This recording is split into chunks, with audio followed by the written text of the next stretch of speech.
Good morning, my students.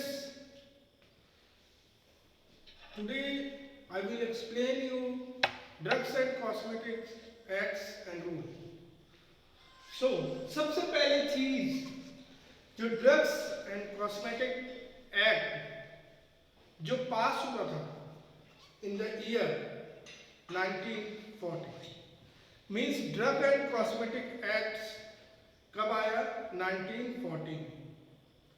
But जब हम बात करते हैं ड्रग्स एंड कॉस्मेटिक्स रूल्स, जब हम रूल्स की बात करते हैं तो it was employed in the year 1945। Drug cosmetic acts 1940 में पास हुआ, 1940 में पास हुआ ड्रग एंड कॉस्मेटिक एक्ट्स। लेकिन आपका ड्रग्स एंड कॉस्मेटिक्स रूल जो एम्प्लॉय हुआ, जो लागू हुआ, it was in the year 1945।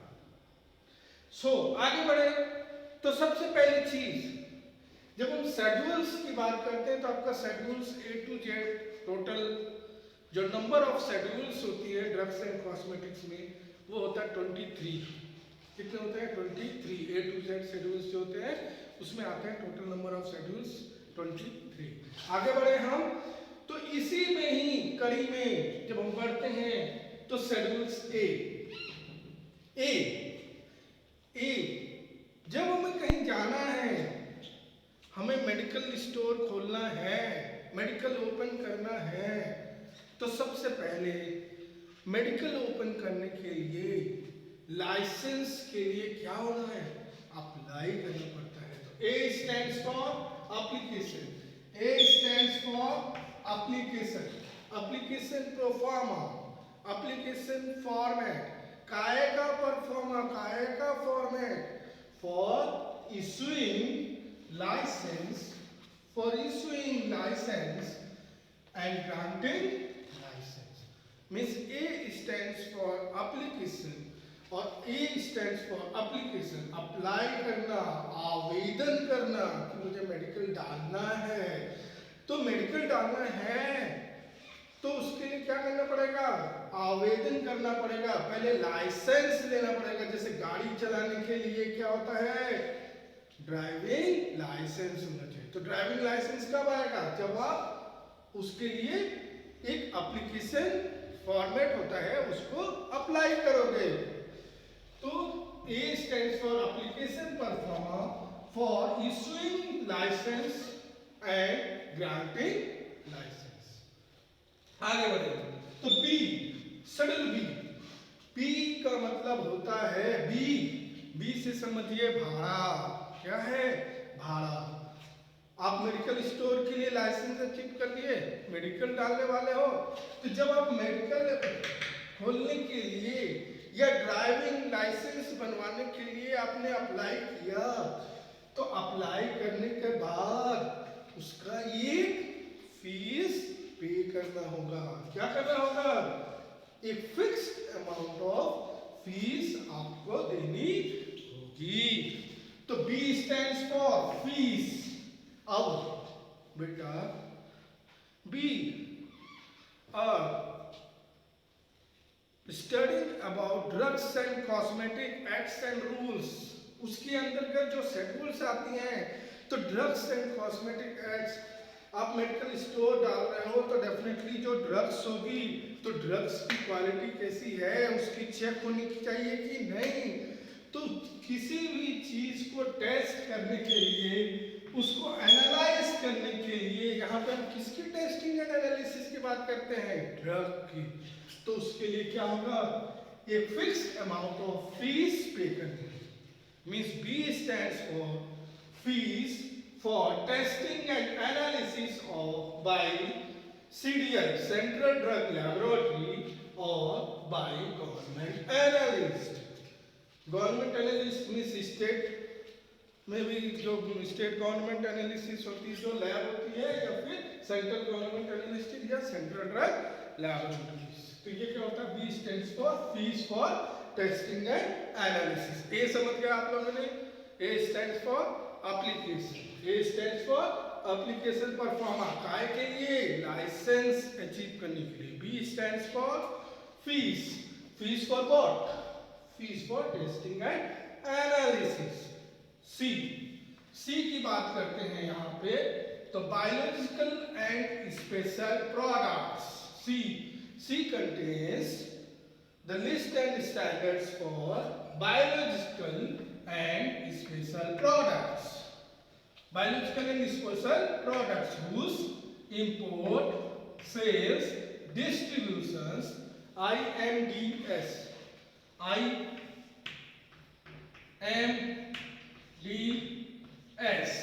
IMDS अगर आप याद रखो, IMDS, I stands for import, M stands for manufacturing, D stands for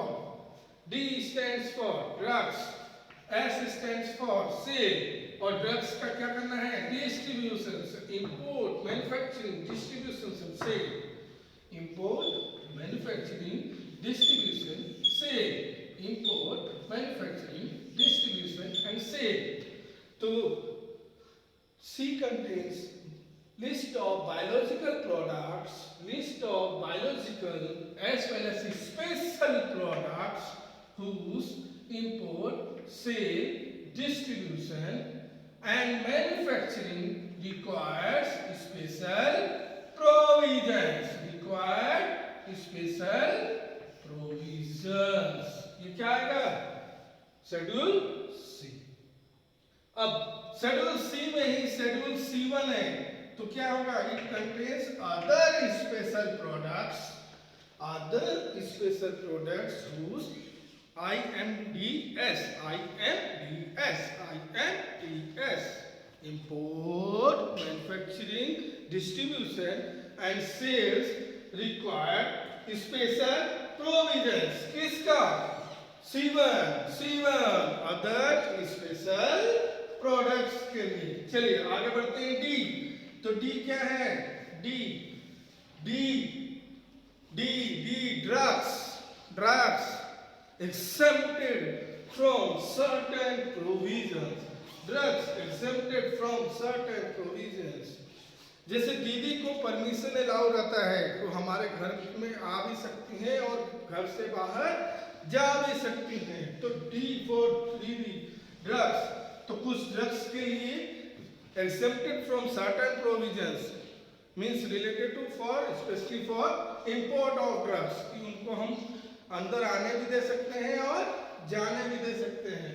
तो drugs exempted from certain provisions, these drugs which are exempted from certain provisions comes under the schedule D।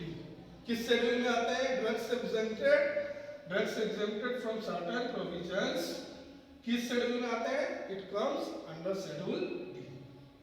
वहीं पे आगे बढ़े तो हम शेड्यूल ई, किसमें, schedule ई। तो schedule ई की बात करते हैं, ई, तो शेड्यूल ई की बात करते हैं, ई तो कब आदमी ई करता है, जब वो क्या खा लेता है, जहर। क्या खा लेता है, जहर, पॉइजनस सब्सटेंसेस। तो ई stands for list of poisonous substances, E stands for list of poisonous substances। ठीक है, E1 में क्या होता है बेटा, list of poisons of under Ayurvedic, सिद्धा एंड यूनानी। E1 में क्या होता है, list of poisons of Ayurvedic, सिद्धा एंड यूनानी। तो हमने देख लिया एक एप्लीकेशन परफॉर्मर, काय का application performer, to achieve licence के लिए, लाइसेंस को ग्रांट कराने के लिए जो एप्लीकेशन का प्रोफार्मा होता है, ये शेड्यूल किसमें आता है, schedule A stands for application perform. B for भाड़ा, जब हम अप्लाई कर रहे हैं लाइसेंस के लिए तो कुछ न कुछ क्या देना पड़ेगा, लाइसेंस को अचीव करने के लिए फीस देनी पड़ेगी, भाड़ा देनी पड़ेगी। तो फीस फॉर, चूंकि ड्रग्स से रिलेटेड बात कर रहे हैं तो fees for testing and analysis. Fees for testing and analysis by Central Drug Laboratory or by government analyst. C stands for Schedule C contains biological and special products. Biological and special products whose IMDS import, manufacturing, distributions and sale. Import, manufacturing, distributions and sale require special provisions. अब C1 की बात करें, C1 में क्या आता है?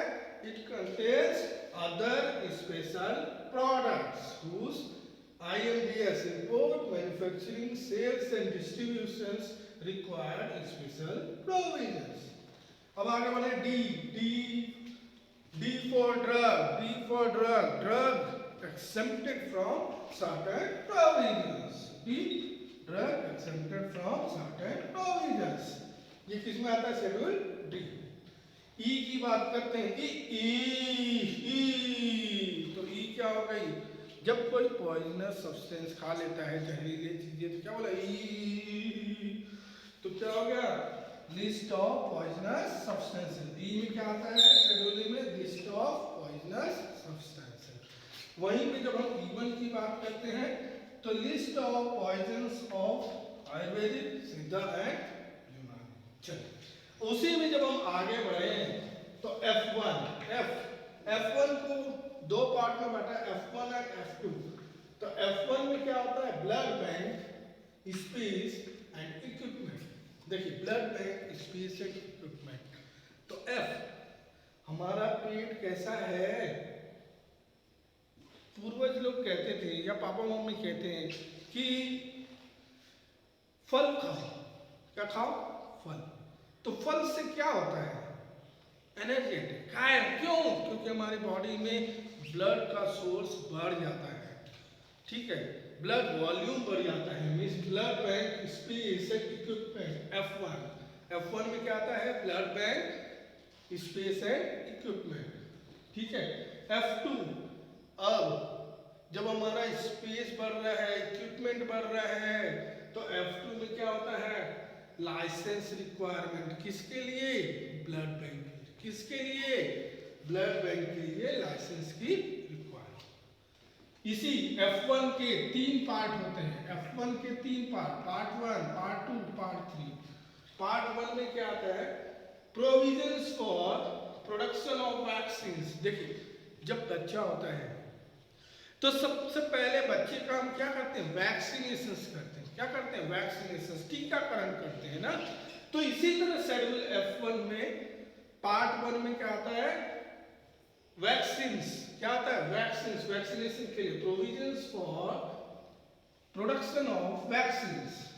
और part 2 में क्या होता है? सेरम.